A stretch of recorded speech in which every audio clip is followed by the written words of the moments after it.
Hi, I'm Chelsea Manalo, and I am Miss Universe Philippines 2024.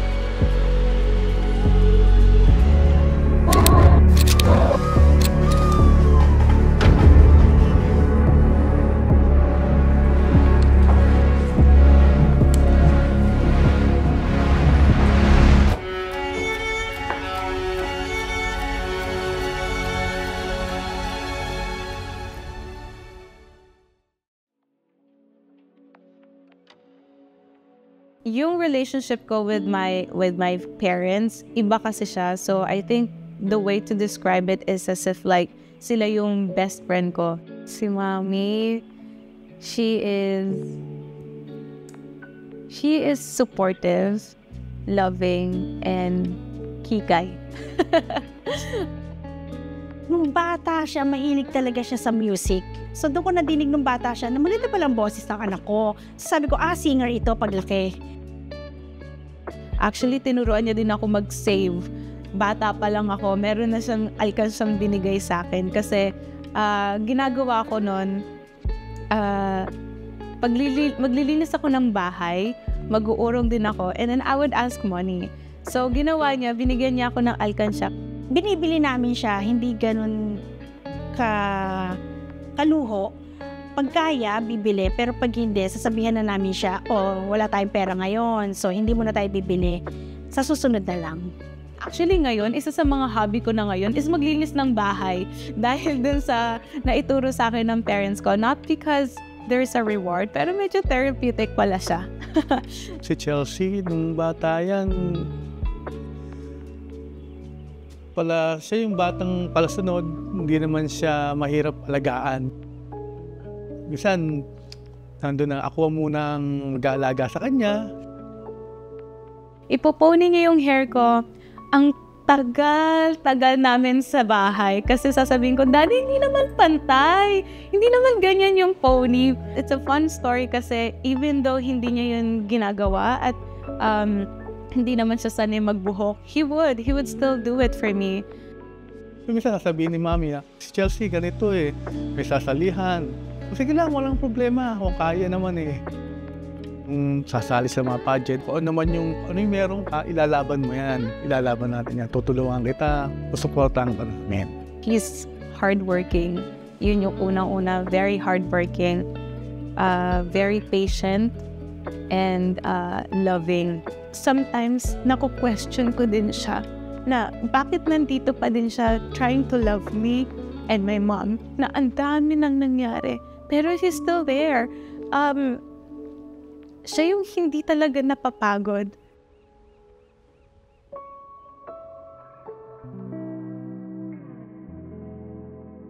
Miss Universe, nang sumali ako, sa sobrang supportive ng daddy, he had to stop din sa pagtatrabaho para lang makasama niya ako. Makasama ko siya sa buong journey ko.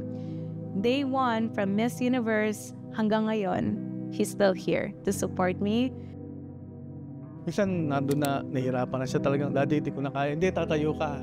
Hindi, papunta tayo sa event. Binabaon ko yan. Binabaon ko siya talaga. Tapos, dinadala ko siya hanggang CR. Tapos, sasabihin ko sa mami niya, Mami, gumising ka na. Ayusin mo yung gamit. Pagbalik ko, pag galing siya na CR, pagbalik ko, pagbibisi siya ng mami niya, papaandarin ko na yung sasakyan, dire-diretso na kami kung saan man yung location. He's the type of person na hindi mo maririnig sa kanya yung salitang no. Rather, lagi siyang, ikaya ko, tara, go.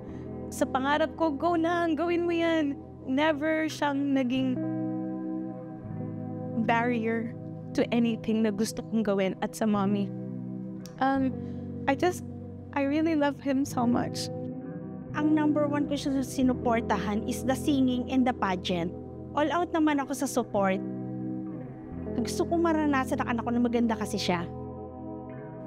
Siyempre, masayang-masaya kami. Ito yung pangarap ng anak ko Pangarap niya talaga maging beauty queen. Gusto kong matutunan niya is maging matapang siya and independent dahil isang anak namin siya. Gusto ko maging independent siya sa lahat ng bagay. Pero with love and respect pa rin sa tao. Alam ko naman na kukunin niya yung Miss Universe title. Kasi alam ko naman na confident siya doon eh. Wala siyang takot eh. Hindi siya natatakot kung sino man yung kalaban niya. Hindi siya natatakot kung saan siya pupunta.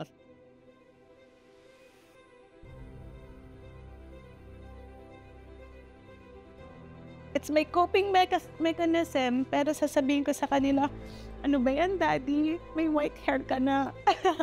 Ang dami na nung white hair mo. What if one day, wala sila? Yun yung kinakatakot ko. Sana mas meron pa akong time to spend with them and maisama ko sila more on sa traveling.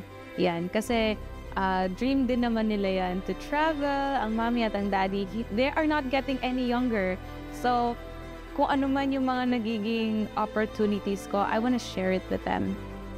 Saka nga, pangarap ko sa kanya magkaroon siya ng isang pamilya, kung pwede pang mas maligaya, mas masarap na pamilya kaysa doon sa tatlo, mas gawin niya pa.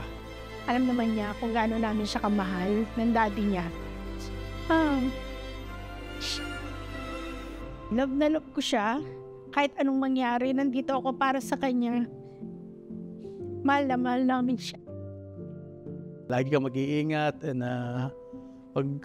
laging magdadasal sa taas para i-guide ka niya ng tama palagi. I love them so much na lahat ng ginagawa ko, lahat ng pangarap ko, lahat ng accomplishments ko is for them.